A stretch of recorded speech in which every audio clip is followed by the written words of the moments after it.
Physical refining செய்யப்பட்ட SKM Poorna rice brand oil. இந்து சமய அறநிலைத்துறையினுடைய கோயில்களை பொறுத்த வரைக்கும் இன்னும் வந்து ஸ்ட்ரக்சரலாக நிறைய டெவலப்மெண்ட்ஸ் பண்ண வேண்டியது இருக்குது.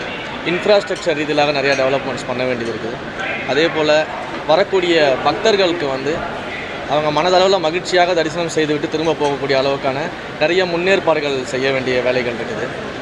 கடந்த அதிகாரிகள், கடந்த ஆட்சியாளர்கள், கடந்த 5 ஆண்டு கால ஆட்சியை பொறுத்த வரைக்கும் நம்ம வந்து நிறைய இந்த கோவில்களுக்கு என்ன பண்ணியிருக்கிறாங்க அப்படின்றதெல்லாம் ஒரு ரிவ்யூ பண்ணி பார்க்கும்பொழுது நிறைய கமர்ஷியலான விஷயங்கள் தான் அதிகமாக இருக்கே தவிர அடித்தட்டு மக்கள், ஏழை எளிய மக்கள், கடவுளை நம்பி கோயிலுக்கு ஒரு மன அமைதிக்காக வரக்கூடிய மக்களுக்கான திட்டங்கள் அப்படின்றது வந்து நிறைய குறைவாக இருக்கிறத நம்ம பார்க்க முடியுது. ஸோ அதற்கான விஷயங்களெல்லாம் மாற்றி கோயிலுக்கு மக்கள் மன அமைதியோட, மன நிம்மதியோட வந்து கடவுளை கும்பிட்டு அவங்க மன நிறைவாக போகிறதுக்கான பல்வேறு வழிமுறைகள் வந்து நம்ம முன்னேற்பாடுகளாக பண்ணிகிட்ருக்கோம். இந்து சமய அறநிலைத்துறையின் சார்பில் வந்து ஒரு வெப்சைட் இருக்குது. அந்த வெப்சைட்டில் ஏற்கனவே வந்து இந்த மாதிரியான ஆன்லைன் தரிசனத்திற்கான அந்த டோக்கன் புக் பண்ணுறதுக்கான ஒரு வசதி இருக்குது. பட் ஆனால் அந்த வசதி வந்து முழுமையாக இருக்கான்னு கேட்டிங்கன்னா நிச்சயமாக கிடையாது. அது முழுமையாக பயன்படுத்தியிருக்காங்களான்னு கேட்டிங்கன்னா கடந்த ஆட்சியில் நிச்சயமாக அதை பண்ணலை. அது சும்மா ஒரு பேரு அளவில் தான் இருக்குதே தவிர்த்து அதை பெரிய அளவில் மக்கள்கிட்ட கொண்டு போய் சேர்க்கவோ அது பயன்பாட்டுக்கு கொண்டு வர்றதோ லாஸ்ட்டு 5 வருஷத்தில் எந்த செய்யவே இல்லை அந்த ஆட்சியாளர்கள்.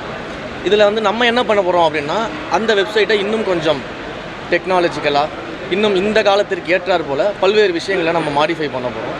ஸோ என்ன அப்படின்னா ஏற்கனவே இருக்கக்கூடிய அந்த தரிசனத்திற்கான டோக்கன்கள் வழங்குவதோடு மட்டும் இல்லாமல் கோயில்களில் வந்து பார்த்திங்கன்னா 60 வயதிற்கு மேற்பட்ட சீனியர் சிட்டிசன்ஸ் வந்து தரிசனம் செய்வதற்கான டோக்கன்களையும் அந்த இணையதளத்தின் மூலமாக எடுப்பதற்கு, குறிப்பாக ப்ரெக்னன்சி லேடிஸ் இருக்காங்க இல்லையா, அவங்க கோவிலுக்கு வரும்போது அவங்களுக்கான அந்த தரிசன டோக்கன்களை வழங்குவதற்கு, 6 மாத கை குழந்தையோடு வரக்கூடிய குழந்தைகள் பேரண்ட்ஸை வந்து கோயிலுக்குள்ளே கூட்டு போகிறதுக்கான அந்த டோக்கன்கள் வழங்குவதற்கு, அதே போல் வந்து மாற்றுத்திறனாளி நண்பர்கள் வந்து கோயிலுக்கு வரணும்னா அவங்கள வந்து சேஃப் அண்ட் செக்யூர்டாக ஈஸியாக கூட்டிகிட்டு போகிறதுக்கான டோக்கன்ஸ் வழங்குறதுன்னு இந்த மாதிரி பல்வேறு விஷயங்களை வந்து அதில் நம்ம ஆட் பண்ண போகிறோம்.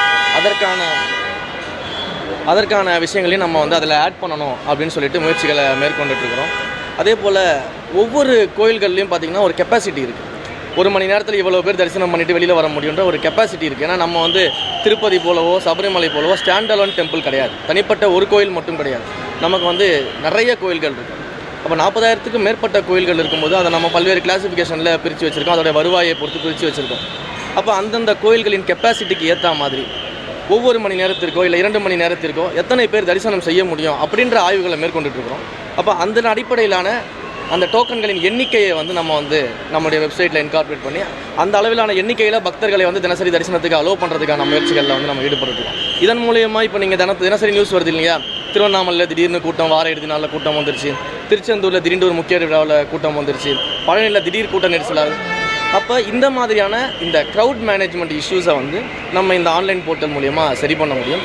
அதே சமயத்தில் இது எல்லாமே ஆன்லைனில் வழங்கப்படும் பொழுது யாரும் வந்து இவ்வளோ டோக்கன்கள் தான் இருக்குன்னு நமக்கு தெரியும். இப்போ ஒரு கோயிலுக்கு ஃபார் எக்ஸாம்பிளுக்கு எடுத்துக்கிட்டோம், அந்த கோயிலில் 2 மணி நேரத்தில் 1000 பேருக்கு தான் நம்ம டோக்கன்ஸ் கொடுக்குறோம் அப்படின்னா அந்த 1000 டோக்கன்கள் வந்து இணையதளம் வாயிலாகவும் குறிப்பாக ஒரு தப்பான ப்ரொபகண்டாவும் பண்ணிகிட்டு இருக்கிறாங்க. இது வந்து இணையதளம் மட்டும் கொண்டு போயிட்டிங்கன்னா வந்து அடித்தட்டு மக்கள் என்ன பண்ணுவாங்க? எங்களுடைய மாண்புமிகு தமிழ்நாடு முதல்வருடைய அரசு எப்போதும் அடித்தட்டு மக்களையும் ஏழை எளிய மக்களையும் மனதில் வைத்து தான் எல்லா முடிவுகளையும் எடுப்போம். இது இணையதளத்தில் மட்டும் கிடையாது. நிச்சயமாக இணையதளம் பயன்படுத்த தெரியாதவர்களுக்காக கோவில்கள்லேயே கவுண்டர்கள் அமைக்கப்பட்டு அவர்களுக்கான டோக்கன் வழங்குவதற்கான அந்த நடைமுறைகளை பற்றி நம்ம பார்த்துட்ருக்குறோம். அதே போல் உள்ளூர் மக்கள் தரிசனம் செய்வதற்காக அவர்களுக்கான என்னென்ன ஃபெசிலிட்டி செய்கிறதுன்றதை பார்த்துட்ருக்கோம். இப்படி பல்வேறு கோணங்களில் வந்து நம்ம அதை ஆய்வு பண்ணிகிட்ருக்கோம், அந்த வெப்சைட்டை டெவலப் பண்ணிகிட்ருக்கோம். கடந்த ஆட்சிகள்லேருந்து நீங்கள் பார்த்தீங்கன்னா வந்து பெய்டு தரிசனம் இருக்குது, ஃப்ரீ தரிசனன்ற அந்த கான்செப்ட் வந்து எல்லா கோயில்கள்லையுமே இருக்குது. அது உங்களுக்கு தெரியும். இது தொடர்பான முடிவுகளை வந்து இந்த மாடியூல்ஸ் எல்லாம் ரெடி ஆனதுக்கப்புறம் மாண்புமிகு முதலமைச்சர் அவர்கிட்ட டிஸ்கஸ் பண்ணிவிட்டு என்ன பண்ணலாம் அப்படின்ற முடிவுகளை வந்து நாங்கள் எடுப்போம். முதல்ல வந்து இந்த க்ரௌட் மேனேஜ்மெண்ட்டுக்காகவும் இந்த டிக்கெட்டுகளை வைத்து இந்த டோக்கன்களை வச்சுக்கிட்டு வந்து பார்த்திங்கன்னா நிறைய வந்து போலி டோக்கன்கள் கொடுக்கறது, அதுக்கப்புறம் கோயில் வாசல்களில் நின்றுக்கிட்டு வந்து பார்த்திங்கன்னா தனிப்பட்ட முறையில் இல்லீகலாக பணம் வாங்கிட்டு உள்ளே அழைச்சிட்டு போகிறது, இந்த மாதிரி சிஸ்டம், இந்த மாதிரி கரப்ஷனை வந்து முதல்ல நம்ம ஒழிக்கணும்னு முடிவு பண்ணோம் கோவிலில். ஏன்னா இன்றைக்கு வந்து கோயில்களில் வந்து பார்த்தீங்கன்னா இலவச தரிசனம் கியூ இருக்குது, பெய்டு தரிசனம் கியூ ஆல்ரெடி இருக்குது.